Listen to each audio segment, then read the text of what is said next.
So May 14th, 2026, we get Subnautica 2. And for the few days leading up to that release date, they've had a contest going for their Deepwing Brooder Leviathan. They gave us this silhouette template and said, hey, what in the world do you think this beast actually looks like? So, for my fellow art nerds, I thought I would share my drawing process here. Um, I was going to shorten it down and edit it and clean up all the mistakes, but you know what? What's a drawing video without showing the mistakes? At high speed still, but I'll show you my thought process. So hopefully you find this interesting, and let's go take a look at this drawing. That was a quick flash of the finished product. I sketched this with pencil and paper and scanned it in.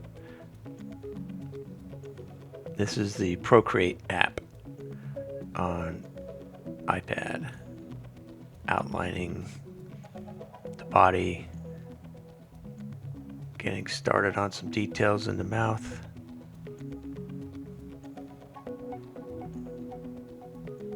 Filling in the gums. I'm going to make my first mistake shortly. Nostrils. Didn't like that chin. Got rid of that chin later.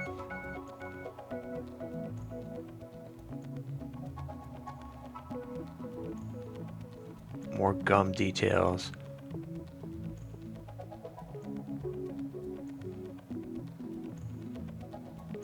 First mistake.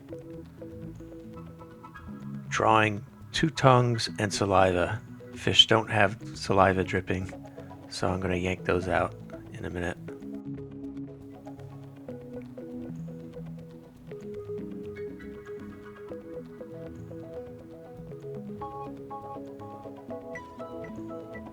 There we go. Cleaned up the chin. Changed up the design of the tail down there with the two tentacle things. Kind of like that better than the original drawing. Now I'm removing those horrible tongues and saliva that just doesn't make any sense. I decided the top of the head was going to be a transparent dome with two eyeball stalks that can move around. This is based on something called a barreleye fish that actually exists out there in the deep ocean. I borrowed details from two other earth ocean creatures in this monster.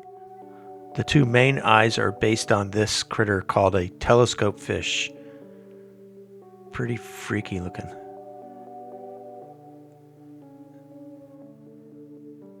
More coloring going on. I tried out red like a lobster for his shell covered back wing tentacle things. Started on the top, it was just too red for me. And then that green is really gross.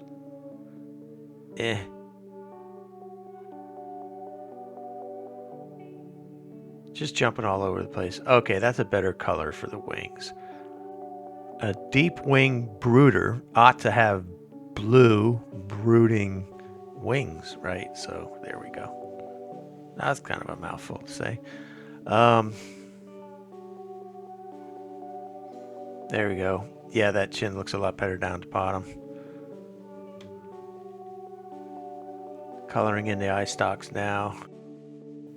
This image was done at a resolution of 5500 by 3094 4K, but man, you zoom in and with a bitmap art program, you definitely start seeing the pixelation happen.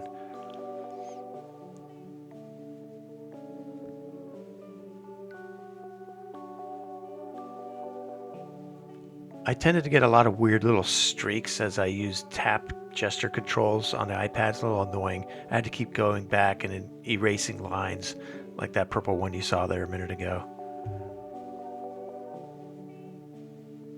I have a semi-transparent dome in the back and then another one in the front.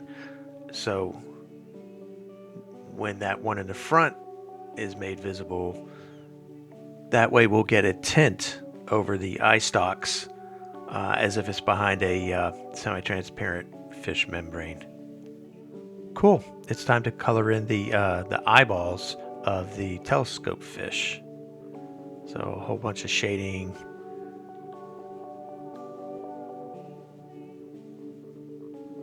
Youch, let's back out. Getting some shadow tones in on the belly and on the head. Layers and layers of detail going in. We see striping on the wings. That's tiger striping from a tiger shark. More work on the gums.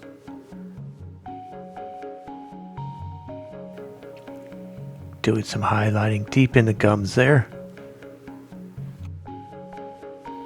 So glad I'm not a dentist. Doing some more shading on the wings.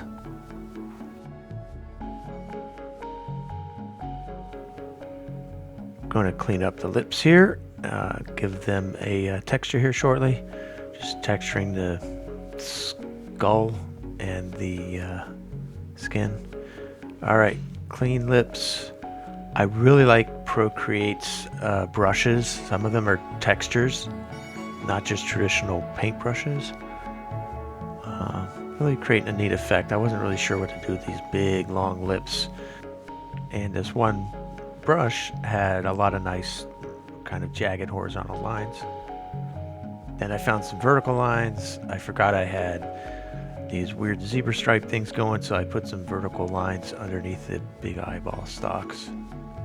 If you wonder why parts are disappearing while I color, it's because I was pushing the limits of my iPad and it was starting to crash on me, having everything visible. So I tended to start shutting down layers except for the ones I was actually working on or needed as a reference. Now I'm doing some coloring on the tentacle-y frill. Is that a thing? Texturing everything is important. Texturing the two tentacles at the back. So I completely forgot that I abandoned the red lobster color on the wings and the segmented armored tentacles up top, but I left it on the tail back there. I didn't notice that till I actually finished the entire rendering. I kind of like the colors though. It's a little wacky, but kind of proud of the little airbrushing job I did on those. So they stay. What am I doing now? Let's see. Some heavy texturing going on when it slows down like this.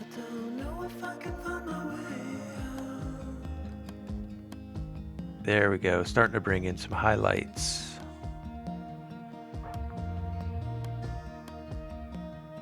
A lot of layer switching when you see all that flashing.